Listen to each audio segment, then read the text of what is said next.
Welcome to Structure Fishing. This is a preview show for the second season. On this second season, you'll see certified instructors Jerry Borst and John Bales, veteran structure fisherman Jim Duplex, my son Casey, and even my daughter Emily gets into the action.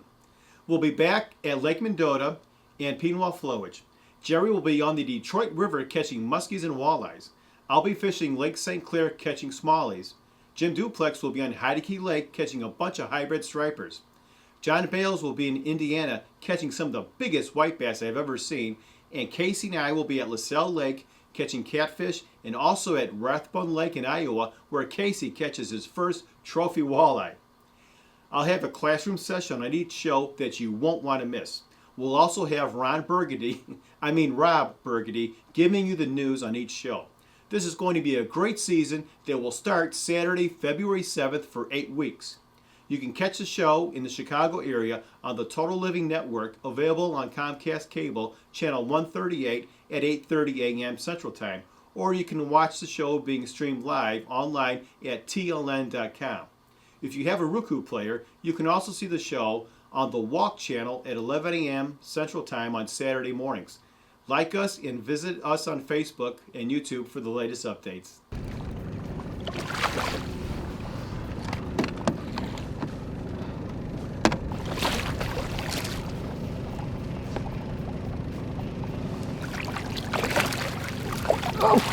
Oh boy, that's a bigger one still. We are definitely catching some fish today under tough conditions. Cold front conditions, bluebird skies, wind out of the northeast. The structure we're fishing is basically a long, thin hump. And deepest water is maybe about 13 feet on one side and 6 feet on the other side, which means that the fish are coming from the 13-foot side of the hump. The deep water is the home of the fish. Hey, welcome to the classroom. Today we're going to continue our discussion on structure, part 3. In this classroom session, we're going to take a quick look at the most common structure situations we may find. Remember, the most productive structures will be those that go from the deepest water in the area to the shallows.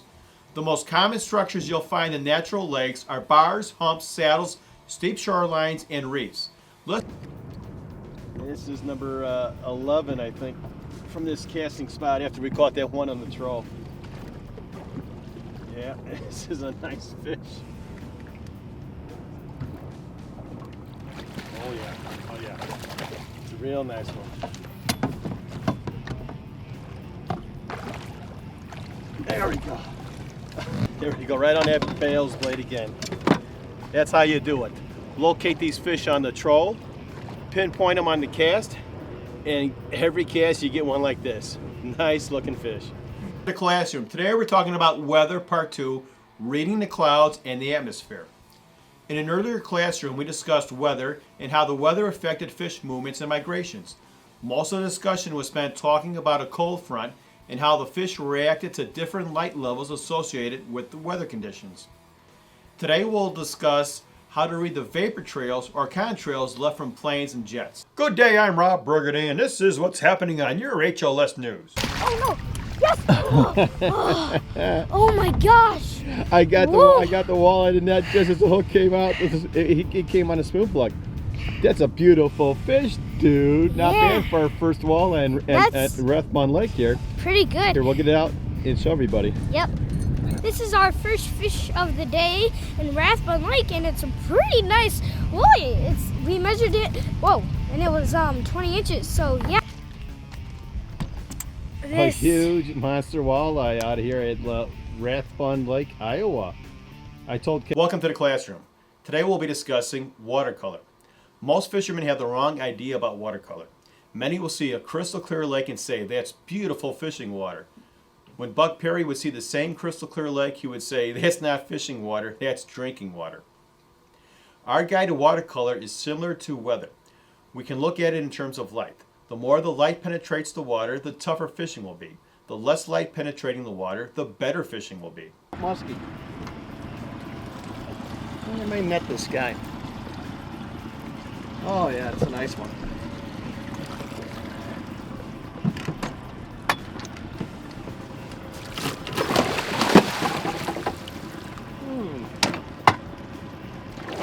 There, buddy.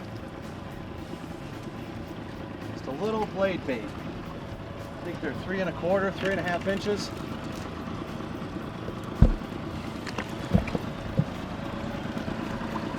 You ain't interested in coming to the boat though. Not at all. Hey, come on, get over here.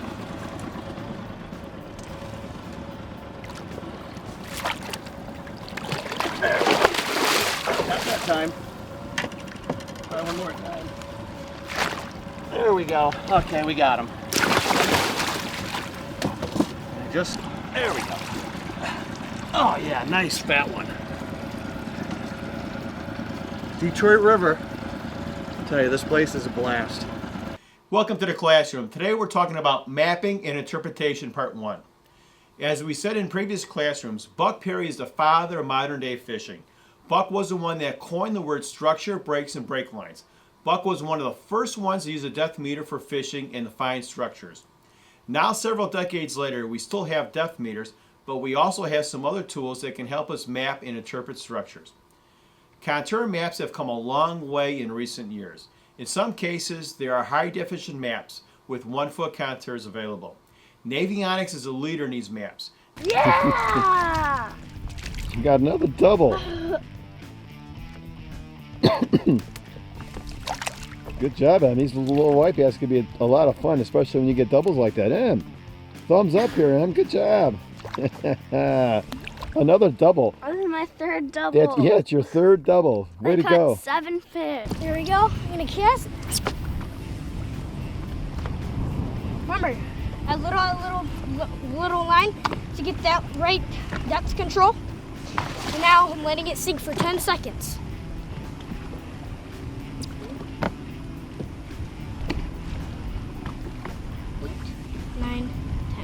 So remember, you have to reel in the line until you feel your bait. So let's feel it. And then, now that I feel my bait, I'm going to keep on jerking it.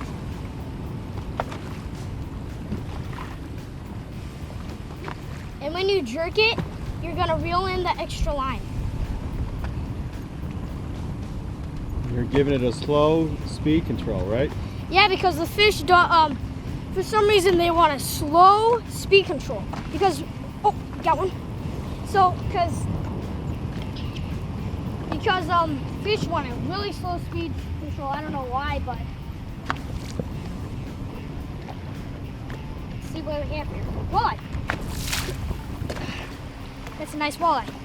Good day, I'm Rob Burgundy, and this is what's happening on your HLS News. Hey, welcome to the classroom. Today we're going to continue our discussion on structure, part 4. In past classroom sessions, we talked about structure. We said structure was a shape or feature of the bottom that was different from the surrounding area. Structure is made up of breaks and break lines. The fish will pause or stop at the breaks and the break lines. This is the key to finding the fish, the breaks and the break lines. In an earlier classroom session, we said that the fish will not cross a flat that is void of breaks or break lines. We also said that the most productive structures will have immediate access to the deepest water in the area that you're fishing. We're going to talk about a structure situation that will sum up everything we talked about in the past. And this structure situation will give you a better understanding of how fish move and migrate on structure. This situation is called a delta. We're on Lake Tippecanoe, and we're out here right before ice up.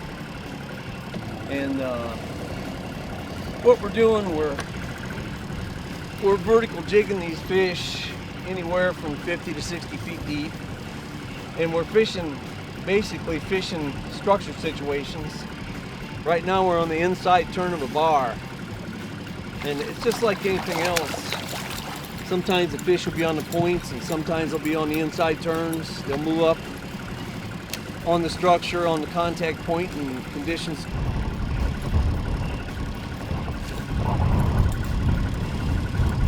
Nice one. Boy, is he solid. He's hard as a rock. Hey, welcome to the classroom. Today we're talking about tools, part 3. We're going to discuss rods, reels, and line. You always want to use the best tool for the job. That is especially true when discussing fishing equipment. When it comes to fishing rods and reels and lines, we have a lot of choices. We have 2 ways to present our lures, casting and trolling. Many fishermen think they can use the same rod and reel for both casting and trolling. For the best control, we need to have a separate rod and reel for casting and for trolling. And what we're doing is we're just vertical jigging, dropping it down to the bottom, letting it sink. Right now the wind is blowing us, so it's kind of keeping us kind of neutral.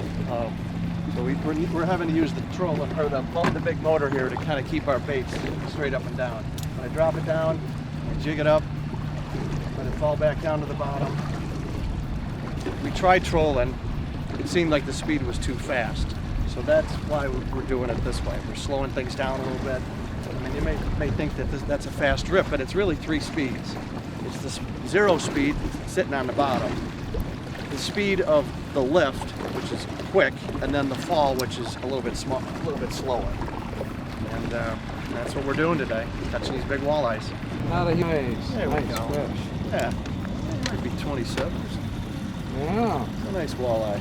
Good day, I'm Rob Burgundy, and this is what's happening on your HLS News. It's a big cat. It's a big cat. I can't get it up.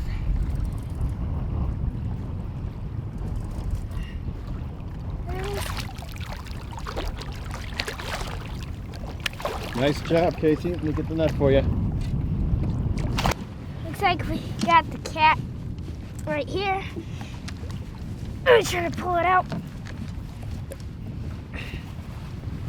Woo. Nice catfish. Pretty big. It's actually Welcome to the classroom. Today we're going to discuss watercolor and how weather affects it. In an earlier classroom session, we discussed how weather affects fish movement, specifically the cold front. It was said that the lighter or brighter it is, the tougher the fishing will be. The same held true when we discussed watercolor. The more light that is able to penetrate the water, the tougher the fishing will be. To show you how the fish will react to weather and water conditions, let's take a look at 3 different lakes that have identical structures. The only difference will be watercolor. One lake is clear water with a weed line of 15 feet. The next is medium yellow green. Like right now, we're working about a 24 to 28 to maybe 30 foot break. It's real flat from 32 goes out to the deep water, and it's real flat from like 20-ish, depending on where you're at, up to the shallows. So we're not even going to troll in that flat area. The middle section where there's change. Right, where there's some change. And that's what Buck calls a structure. At the bottom of the lake, it's different than the surrounding bottom area. That's a nice one. That's a big one right there, dude. Nice. Oh yeah, that's a beast.